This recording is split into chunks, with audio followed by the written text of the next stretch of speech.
बिस्मिल्लाहिर्रहमानिर्रहीम। Dear students, अस्सलाम वालेकुम। आज हम आपका प्रोजेक्ट डॉक्यूमेंट है या फिर आपका जो है वो थीसिस है, उसके हवाले से दो तीन चीज़ें जो कि स्टूडेंट अक्सर औकात इसमें कंफ्यूज होते हैं वो अंडरस्टैंड करेंगे। उसमें क्या क्या हमने देखना है आज। एक तो आपके टेबल ऑफ कंटेंट आप कैसे बनाते हैं, ठीक है जी। और दूसरा कि आप लिस्ट ऑफ फिगर्स जो आपके डॉक्यूमेंट में कुछ इमेजेस आप ऐड करते हो, ठीक है, उसकी लिस्ट आप कैसे बनाते हैं। और तीसरा, आप लिस्ट ऑफ टेबल्स, आपके डॉक्यूमेंट में बाज़ टेबल्स आप इंक्लूड कर देते हैं, दो चार चीज़ों को, पांच चीज़ों को आपने कंपेयर किया, वो एक टेबल बना दिया, ठीक है। इसके अलावा सम टाइम आपके जो मैथमेटिकल सब्जेक्ट होते हैं उसमें लिस्ट ऑफ फार्मूलाज भी आ सकता है या कुछ और लिस्ट भी हो सकती हैं, ठीक है जी। तो हम आज देखेंगे कि हमने लिस्ट अपने डॉक्यूमेंट में लिस्ट हम बनाते कैसे हैं, ठीक है जी। तो ये मेरे पास बाय द वे एक डॉक्यूमेंट है, जो एक वर्ड डॉक्यूमेंट है जिसमें मैं अपने डिफरेंट जो यूट्यूब चैनल पे जो उसका मेटा इन्फॉर्मेशन ऐड करता हूँ अपने वीडियो के हवाले से, कीवर्ड्स वगैरह, वो मैंने एक डॉक्यूमेंट ओपन किया है, वो मेरे सामने आ गया, वही मैंने ओपन कर लिया।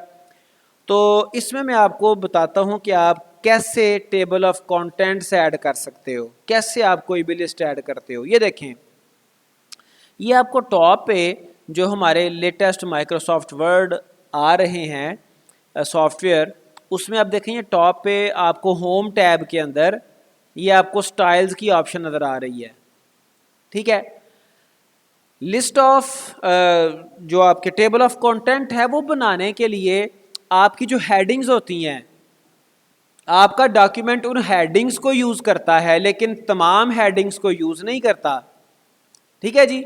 वो सिर्फ उन्हीं हेडिंग्स को यूज़ करता है जिनको आपने टैग किया हुआ है एज अ हेडिंग, जिनको एज अ हेडिंग आपने टैग किया हुआ है। फ़र्ज़ करें मैं यहाँ पे ये मेरे पास एक ये कुछ कीवर्ड्स हैं और ये कीवर्ड्स हैं अल्लामा इकबाल पोइट्री के वाले से। मैं यहाँ पे एक हेडिंग देता हूँ अल्लामा इकबाल पोइट्री और इसको मैं टैग कर देता हूँ। अब मैंने आपको फिर दोबारा सुनिएगा, मैंने आपको कहा कि लिस्ट सिर्फ टेबल ऑफ कंटेंट सिर्फ उन हेडिंग्स का जनरेट होगा जिनको आपने एज अ हेडिंग टैग किया हुआ है। यहाँ पे माइक्रोसॉफ्ट वर्ड में आप कई लेवल्स की हेडिंग बना सकते हो, मोस्टली 3-4 लेवल की हेडिंग्स आप बनाते हैं और वो यहाँ पे अवेलेबल है। जैसे अल्लामा इकबाल पोइट्री, इसको मैंने ये देखें स्टाइल्स वाले जो यहाँ पे पूरा एक सेक्शन बना हुआ है, इसमें मैं हेडिंग 1 क्लिक करता हूँ तो ये आपका हेडिंग 1 के तौर पे इसको टैग कर दिया गया। बात समझ आई। फिर उसके बाद आप चलें आगे, फिर उसके बाद आ जाता है आपका ये PPSC लेक्चरर। मैंने यहाँ पे एक और हेडिंग ऐड करनी है PPSC लेक्चरर और इसको भी मैं हेडिंग 1 टैग कर देता हूँ। ये हेडिंग टैग हो गई है, ठीक है। हेडिंग 1 के तौर पे अब ये डॉक्यूमेंट में रिकॉग्नाइज हो गई है। अगर आप, ये आपका जो कर्सर है, ये देखिए अभी नॉर्मल टेक्स्ट के ऊपर था तो यहाँ पे स्टाइल में वो नॉर्मल मुझे दिखा रहा है, नॉर्मल हाईलाइट उसने किया हुआ है। मैं यहाँ पे PPSC लेक्चरर के ऊपर क्लिक करता हूँ तो ये हेडिंग 1 के ऊपर वो इसे हाईलाइट कर रहा है। मतलब ये वाला जो मेरा टेक्स्ट है ये नॉर्मल टेक्स्ट नहीं है, ये हेडिंग है और हेडिंग लेवल 1 है, ठीक है जी। फिर उसके बाद आगे चलें, आगे कुछ और मैं देख लेता हूँ, कोई और नया सब्जेक्ट जिसको मैं एंड्रॉयड डेवलपमेंट, इसको भी मैं हेडिंग 1 के तौर पे टैग कर देता हूँ, टैगिंग चल रही है, ठीक है जी। फिर आगे चलें, अब मैं सिर्फ अंडरस्टैंडिंग के लिए, आपको अंडरस्टैंड करवाने के लिए ना, आपको कॉन्सेप्ट क्लियर करने के लिए यहाँ पे कुछ और मैं हेडिंग ऐड कर देता हूँ। फ़र्ज़ करें ये आपका वही एंड्रॉयड डेवलपमेंट था, उसमें टैग्स का एक हेडिंग है, इसको मैं हेडिंग 2 के तौर पे टैग कर देता हूँ। ये है सब हेडिंग, वेरी गुड, ठीक है जी। इसको मैंने एज अ सब हेडिंग 2 के तौर पे टैग कर दिया। फिर आगे एक और सब्जेक्ट नया आ रहा है, ये है जी data structures and algorithm, heading 1 मैंने टैग कर दिया, ठीक है। यहाँ पे मैं वैसे ही मतलब हेडिंग 1-2 ऐड करता हूँ। तो यहाँ पे हम यूँ करते हैं कि ये तो हेडिंग 1 तो मैंने डाटा स्ट्रक्चर्स एंड एल्गोरिदम में टैग कर ली ना, यहाँ पे मैं ऐसा करता हूँ, कोई और भी हेडिंग्स यहाँ पे ऐड करता हूँ, ठीक है। यहाँ पे मैं एक और कर देता हूँ, डाटा स्ट्रक्चर, चाहे ये डमी ही हो, चूंकि मैंने सिर्फ आपको एक कॉन्सेप्ट क्लियर करवाना, हेडिंग 2 मैंने ऐड कर ली, ठीक है। और इसके बाद फिर मैं यहाँ पे एक और हेडिंग ऐड कर रहा हूँ और इसको मैं हेडिंग 3 के तौर पे ऐड कर रहा हूँ, ठीक है जी। फिर एक और हेडिंग ऐड कर देते हैं और वो मैं हेडिंग करता हूँ ऐड डायरेक्टेड ग्राफ हेडिंग 2, जो भी टैग मैं कर रहा हूँ, हेडिंग 1, हेडिंग 2, हेडिंग 3। अच्छा, इस तरह से मैं ना सारे जो आपके हैं ना तो आपके डॉक्यूमेंटेशन में जितने भी हेडिंग्स आ रही हैं, ज़ाहिरी बात है डॉक्यूमेंटेशन में आप हेडिंग्स ऐड करते हो ना, कोई हेडिंग लेवल 1 होती है, हेडिंग लेवल 2 होती है, हेडिंग लेवल 3 होती है, एंड सो ऑन, ठीक है जी। आपने तमाम जो आपके हेडिंग्स उनको आपने टैग कर लिया, जैसे ये मैं कर रहा हूँ, ठीक है जी। तो इसको मैं कर देता हूँ ये हेडिंग 2, ठीक है जी। इसको मैं कर देता हूँ heading 3, just for making the concept clear. आपने सारे अपने डॉक्यूमेंट की हेडिंग्स को टैगिंग कर ली।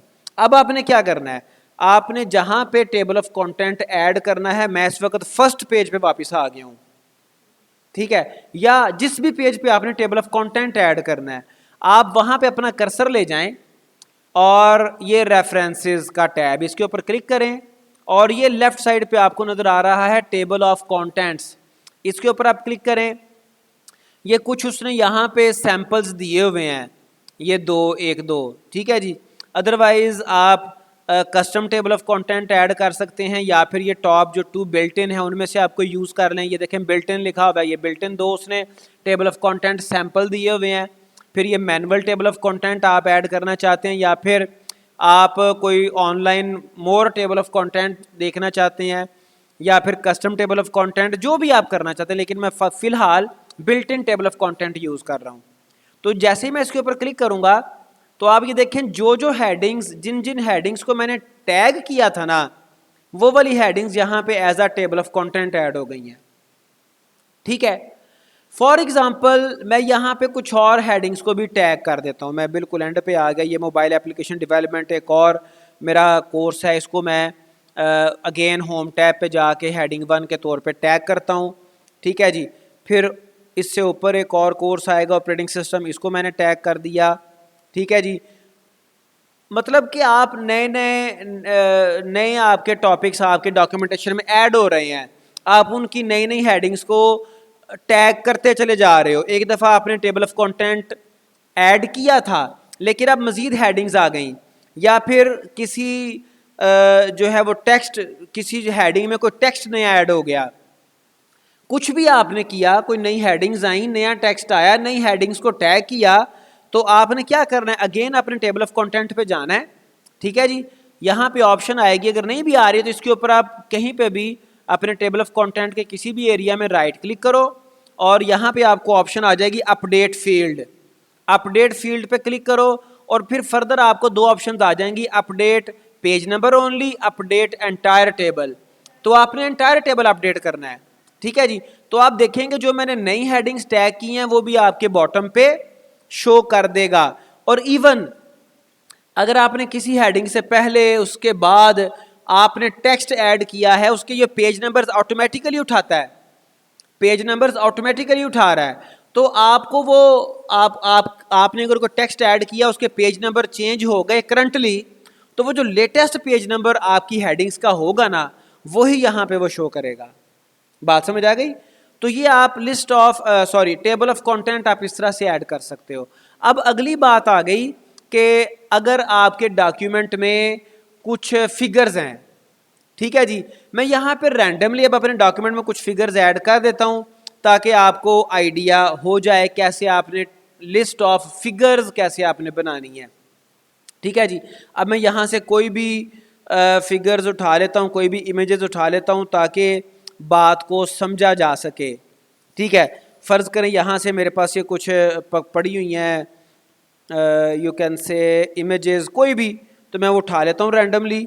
ये मैंने एक इमेज उठाई, इमेज एक मैंने उठाया और यहाँ पे मैंने इसको पेस्ट किया।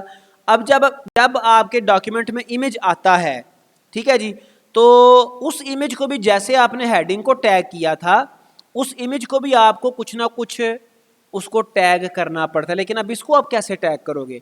इसको आप ऐसे टैग करोगे, इसके ऊपर राइट क्लिक करें और यहाँ पे आ रही है इंसर्ट कैप्शन। क्या आ रहा है? Insert caption. आपने इस इमेज को कैप्शन देनी है और यहाँ पे आपको दो तीन चीज़ें मिलेंगी जिनको आपने टेक केयर करना है। If that content is figure, तो यहाँ पे आप लेबल में फिगर को सिलेक्ट करोगे। अगर ये फिगर नहीं है बल्कि इक्वेशन है, कोई मैथमेटिकल फार्मूला है, फिर आप इक्वेशन पे क्लिक करोगे। अगर ये टेबल है तो फिर आप टेबल पे क्लिक करोगे। But right now it is a image, it is a figure, तो मैं फिगर पे क्लिक करूँगा और यहाँ पे मैं इसकी कैप्शन दे दूंगा ऊपर, कैप्शन 1 जहाँ पे लिखा हुआ है ना, इसकी मैं कैप्शन दे दूंगा। और यहाँ पे एक ऑप्शन आपको नजर आ रही है, एक्सक्लूड लेबल फ्रॉम कैप्शन। ये वाला जो लेबल है ना, अगर आप अपनी कैप्शन में उस लेबल को एक्सक्लूड करना चाहते हो तो आप यहाँ पे इसको चेक कर दो, ठीक है जी। तो फिर आपका ये कैप्शन यहाँ पे फिगर वाली या टेबल वाली या इक्वेशन वाली नहीं देगा। अगर आप इसको इंक्लूड करना चाहते हो फिर एक्सक्लूड को आप अनचेक कर दो, ठीक है जी। एनीवे ये देखें यहां पर लिखा हुआ नजर आ रहा है ना फिगर 1। ये मैं आपको थोड़ा सा इसको जूम इन भी कर देता हूं। ये आप अगेन देख लें, कैप्शन आप कैसे इंसर्ट करोगे। राइट क्लिक करोगे इमेज के ऊपर, या टेबल का भी मैं आपको एक्सप्लेन कर देता हूं। यहां पे इंसर्ट कैप्शन की ऑप्शन आएगी, इंसर्ट कैप्शन, इसके ऊपर क्लिक करोगे। अब ये एक टेबल आपके सामने ओपन हो जाएगा। इसमें एक तो आपने ये देखना है, आप जब राइट क्लिक करके इंसर्ट कैप्शन पे क्लिक करोगे ना तो टेबल यही ओपन होना है, ये पॉपअप यही ओपन होगा, सॉरी पॉपअप यही ओपन होगा। इसमें से आपने देखना है कि ये टेबल था, फिगर थी या इक्वेशन थी, ठीक है जी। तो बाय द वे ये वैसे ही फिगर है, तो मैं यहाँ पे फिगर पे क्लिक करके जब ओके करूँगा तो इसका मुझे बल्कि कैप्शन देनी है पहले कि ये है क्या। मैं यहाँ पे फिगर 1 मैं आगे लिख देता हूँ, लेक्चरर कंप्यूटर साइंस और प्रिपरेशन, ठीक है जी। और इसमें एक ऑप्शन फर्दर आ रही है कि आप ये जो फिगर 1 शुरू पे लिखा हुआ है ये एक्सक्लूड करना चाहते हो फिगर का वर्ड या फिर नहीं। सिर्फ वो मैंने बताया, अगर आप एक्सक्लूड पे क्लिक करोगे तो फिगर का वर्ड वहां से खत्म हो जाएगा। अगर आप इंक्लूड करना चाहते हो फिर इसको अनचेक कर दो और ओके करोगे तो ये बॉटम पे आपकी ये कैप्शन आपको नजर आ रही है। अब इस फिगर को, इस कैप्शन को आप अलाइनमेंट इसकी कर सकते हो। आमतौर पे आपके जो फिगर्स हैं, टेबल्स हैं, वो सेंटर लाइन होते हैं, ठीक है जी। इसी तरह से मैं एक आध फिगर और कहीं पे ऐड कर लेता हूं। कहां पे? इमेजेस में कहां पे? आपके देखें फिगर का जो है ना वर्ड वो आप लिखें, कोई उसमें प्रॉब्लम नहीं है, ये तो ऑप्शन है। और आपकी डॉक्यूमेंटेशन में कई एक फिगर्स तो आनी है ना। आपकी जो है वो कई डायग्राम्स हैं, यूज केस डायग्राम है, आपकी डाटा फ्लो डायग्राम है।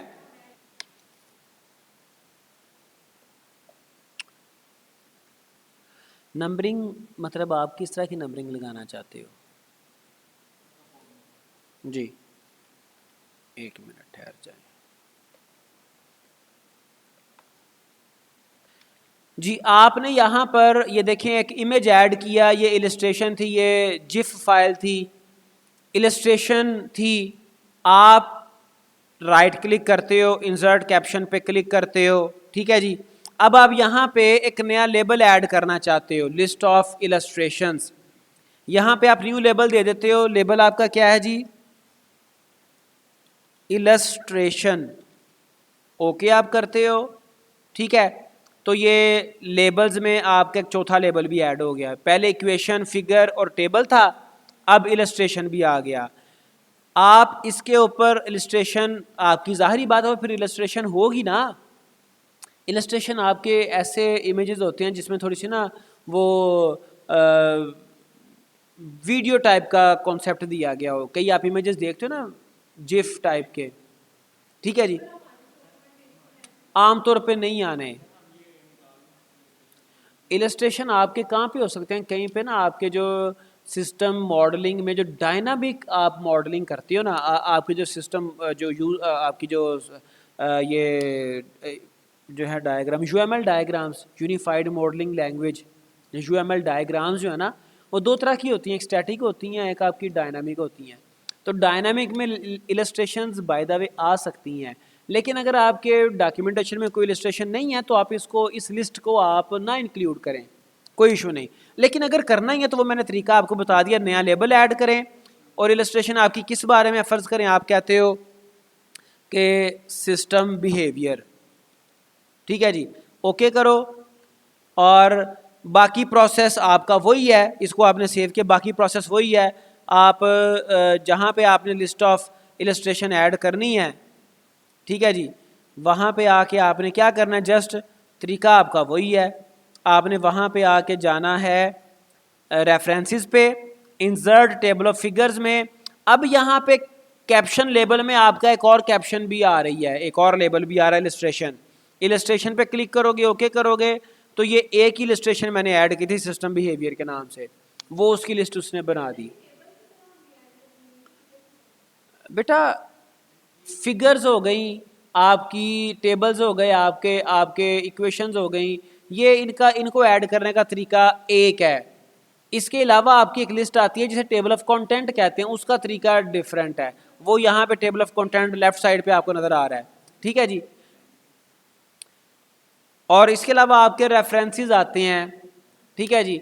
रेफरेंस लिस्ट, वो एक तो आपके जो है वो जो दो तरह के आपके डॉक्यूमेंट होते हैं, एक आपके डेवलपमेंट प्रोजेक्ट होते हैं, डेवलपमेंटल प्रोजेक्ट, एक आपके रिसर्च प्रोजेक्ट होते हैं। आमतौर पे यहाँ पे डेवलपमेंट प्रोजेक्ट में ये समझा जाता है कि इसमें कोई रेफरेंस ऐड करने की ज़रूरत नहीं है, ठीक है। तो खैर रेफरेंस ऐड किया जा सकता है, उसके लिए क्या तरीका इख्तियार करना पड़ता है, आपने जहाँ पर भी कोई रेफरेंस देना है ना, तो ज़ाहिरी बात है आपने कोई क्लेम किया है, आपने कोई स्टेटमेंट दी है, और वो आपकी नहीं है बल्कि वो किसी और कोई स्कॉलर की है, ठीक है। तो उस स्कॉलर ने किसी ना किसी डॉक्यूमेंट के अंदर वो स्टेटमेंट दी होगी ना, आपने उस डॉक्यूमेंट को रेफ़र करना होता है, उसका रेफरेंस उसका फिर आपको देना पड़ता है, ठीक है जी। उसका तरीका क्या होता है मैं आपको जनरल से बताता हूँ। जैसे यहाँ पे ये एक कोई पोइट्री है अल्लामा इकबाल की, मैं इसी को रेफ़र करना चाह रहा हूँ, ठीक है जी। तो मैं क्या करता हूँ जी, मैं यहाँ पे एक रेफरेंस देना चाह रहा हूँ, where I will provide reference. ये देखें यहाँ पे मैं रेफरेंस देता हूँ, और रेफरेंस के टैब में ही मैंने आना है, इंसर्ट साइटेशन पे मैं क्लिक करूँगा, ठीक है जी, और मैं करूँगा add new source, add new source, ठीक है। अब मैंने सोर्स प्रोवाइड करना है, ये जर्नल आर्टिकल नहीं है, सोर्स किसी भी किस्म का हो सकता है ना। मैंने कोई वेबसाइट का रेफरेंस देना है, किसी वेबसाइट का, ठीक है जी। इसके ऑथर का तो मुझे पता नहीं है, मैं चेक कर लेता हूँ। नहीं ऐड आपने नहीं करना, लेकिन क्वेश्चन चूंकि आ गया तो मैं आपको बता देता हूँ। तो ये क्या जी, ये शेर है, जिस देश के बंदे हैं गुलामी पे रजामंद। तो ये जो वेबसाइट है ये मैं आपको बताता हूँ। ये वेबसाइट एक जहाँ से अल्लामा इकबाल की शायरी आपको इजीली मिल जाती है, दैट वेबसाइट इज़ concordance.allama-iqbal.com। अभी इंटरनेट नहीं चल रहा, मैं अभी वाईफाई शेयर करता हूँ, और ये जो एक क्वेश्चन है उसको भी हम मुकम्मल करके, ताकि मैं आपको तरीकाकार बता दूँ आगे। फिर अगर आपने डॉक्यूमेंटेशन में ऐड करने हैं रेफरेंसेस तो ठीक है, नहीं करने हैं तो भी ठीक है। अच्छा जी, ये वेबसाइट ओपन हो गई, नेट मैंने कनेक्ट कर लिया। अब मैंने उस शेर का, उस पोइट्री का रेफरेंस देखना है। यहाँ पे आप कोई भी वर्ड अल्लामा इकबाल की पोइट्री के लिए सर्च कर सकते हो। तो ये मैंने देश लिखा, तो जिस देश के बंदे, यहाँ ये देखें, जिस देश के बंदे हैं गुलामी पे रजामंद, आप इस पर क्लिक करो तो ये आप देखें इसका उसने वेब लिंक यहाँ पे आपको मिल गया, आप इसको कॉपी करो, ठीक है जी। और इसके ऑथर का तो मुझे नहीं पता, अगर ज़ाहिरी बात है आपको ऑथर मिल जाता है तो आप वो भी ऑथर का नेम भी यहाँ पे लिख लेते हो, ठीक है जी। कोई भी जो नेम है, अगर वेबसाइट के ऑथर का पता चल जाए तो ठीक है, वरना अमूमन पता चल ही जाता है। तो name of the web page, name of the website, year, month, web page का नेम आपका ये है, ठीक है जी। और वेबसाइट आपकी, वेबसाइट ज़ाहिरी बात है आपकी ये शुरू पे आप जो भी .com तक वो आप लिखोगे, कॉपी करो और ये आपका वेबसाइट का नेम है या उसका URL है। ईयर आपने कब एक्सेस किया, 2022 में। मंथ कौन सा है, मंथ आपका है फिफ्थ मंथ। और डे कौन सा है, डेट आज है 15 के 16 है, ठीक है जी। और इसका URL आप ये उठा लो, चूँकि यहाँ पे टॉप पे पहले ऑप्शन थी नेम ऑफ़ वेब पेज, तो इसका कोई स्पेसिफिक नेम नहीं था, मैंने इसलिए URL लगा दिया, नेम ऑफ़ वेबसाइट। अगर आपने सिर्फ नेम देना है तो आप कंकॉर्डेंस अल्लामा इकबाल भी लिख सकते हो। तो बहरहाल ये आपने इसमें कुछ ऑप्शंस दे दी, ओके करोगे तो यहाँ पर वो लिख देगा ऑथर 2022 है ये वेबसाइट, ठीक है। इस तरह के रेफरेंसेस आपको 10, 15, 20, 25 अपने पूरी डॉक्यूमेंटेशन में आप ऐड कर सकते हो, ठीक है। अल्टीमेटली होगा क्या, आपने रेफरेंसेस साइटेशंस आपने ऐड कर ली, एंड वाले पेज पे तकरीबन हम रेफरेंस लिस्ट देते हैं। अब आप क्या करोगे, अगेन रेफरेंसेस पे जाओगे, ठीक है जी। चूंकि ये टेबल ऑफ कंटेंट हो गए, list of tables, list of figures, list of illustrations, इन सब का ताल्लुक रेफरेंस के साथ है। आप रेफरेंसेस पे जाओगे, यहाँ पे आप बिब्लियोग्राफी पे जाओगे और इधर आपने क्या करना है जी, ये आपको कुछ उसने बिल्ट इन दिए हुए हैं रेफरेंसेस के स्टाइल्स। अब यहाँ पे एक और आपको बात बता दूँ, आपके रेफरेंस स्टाइल ना कई किस्म के हैं, APA, शिकागो और IEEE फेमस, इसके अलावा ISO। तो आपको बताया गया होता है आपकी यूनिवर्सिटी की तरफ से कि आपने किस तरह का रेफरेंस, किस स्टाइल को आपने यूज़ करना है, तो वो भी आप टेक केयर कर सकते हो। वो आप स्टाइल यहाँ से चेंज भी कर सकते हो। इवन आपने रेफरेंसेस ऐड किए हैं PA में, आप उनको IEEE में चेंज करना चाहते हो तो आप सिंगल क्लिक पे चेंज भी कर सकते हो, ठीक है जी। एनीवे बिब्लियोग्राफी पे जाओ, जो भी फॉर्मेट आपको चाहिए वो आप यहाँ पे क्लिक करो। तो ये देखें मैंने सिर्फ एक ही रेफरेंस ऐड किया था, वो यहाँ पे उसने दे दिया, ठीक है जी। ऑथर, इसका वेबसाइट का ऑथर ये है। और यहाँ पे मुझे एक प्रॉब्लम नज़र आ रही है, उसने नेम की जगह पे ना पूरे का पूरा वो यहाँ पे वो लिख दिया कुछ, ठीक है। तो आप इसको चेंज कर सकते हो, मतलब दोबारा आप इस रेफरेंस को जाके चेंज कर सकते हो। आप यहाँ पे बिब्लियोग्राफी पे जाएं, सॉरी आप किधर जाएंगे, इस पहले तो आप इस वो जो आपके पास एरिया है स्पेसिफिक रेफरेंस लिस्ट वालों से बाहर आएँ और मैनेज सोर्सेज पे आप जाओगे, ठीक है जी। मैनेज सोर्सेज पे जाओगे और ये आपका सोर्स है, इसको आपने क्या करना है जी, एडिट करना है, ठीक है जी। यहाँ पे name of website, web page आपका क्या है जी। अब यहाँ पे इसका कोई ख़ास नेम तो नहीं है, इसको मैं ख़ुद से लिख सकता हूँ, शायद एंड पे कुछ उसने कीवर्ड्स लिखे हों लेकिन कोई भी नहीं है। तो यहाँ पे मैं लिख सकता हूँ जिस देश, देखें अगर कोई इसका शुक्र शिकायत, यहाँ पे उसने ये टाइटल टैग दिया हुआ है शुक्र शिकायत, मैं यही लिख देता हूँ शुक्र। अब ज़ाहिरी बात है जो आप कोई रेफ़र करना चाह रहे हो जिस वेबसाइट को, वो डिफरेंट होगी। फिर आपका ये है name of website, name of website क्या है जी, वो है कंकॉर्डेंस, इधर डॉट आप एक्सक्लूड कर दो, कंकॉर्डेंस अल्लामा इकबाल, और .com भी एक्सक्लूड कर दो, ठीक है जी। बाकी सारा कुछ ऐसे रहने दो, URL तो ऐसे ही आएगा, ओके करो। अब देखिए मैंने ये जो है ना this resource source existent master list, do you want to update both list, yes I want to update, okay करेंगे। तो उसके बाद आप इसको क्लोज कर देंगे। तो आप रेफरेंस लिस्ट पे जब आप जाओगे तो इसको आपने अगेन अपडेट करना है, तरीकाकार वही है, राइट क्लिक करो इसके ऊपर और इसको आपने अपडेट फील्ड, और ये आपकी अपडेट हो गई। ऑथर 16/5/2022 को आपने इस वेबसाइट को एक्सेस किया था, पेज का टाइटल था शुक्र शिकायत, वेबसाइट का टाइटल था ये, ठीक है जी, और ये उसका लिंक है। अब ये मैंने वेबसाइट को रेफ़र किया है, आप किसी डॉक्यूमेंट को भी रेफ़र कर सकते हो, आप किसी जर्नल को, आप किसी बुक को भी रेफ़र, तरीकाकार सेम है, ठीक है। तो ये हमने आज सीख लिया, टेबल ऑफ कंटेंट जनरेट करना, हमने डिफरेंट चीज़ें सीख ली, list of tables, list of figures, list of illustrations and so on. अच्छा जी, अब एक क्वेश्चन आ गया जी, अपेंडिसेस। अपेंडिस कहते हैं जो चीज़ें आप अपने डॉक्यूमेंट के एंड पे अटैच कर देते हो।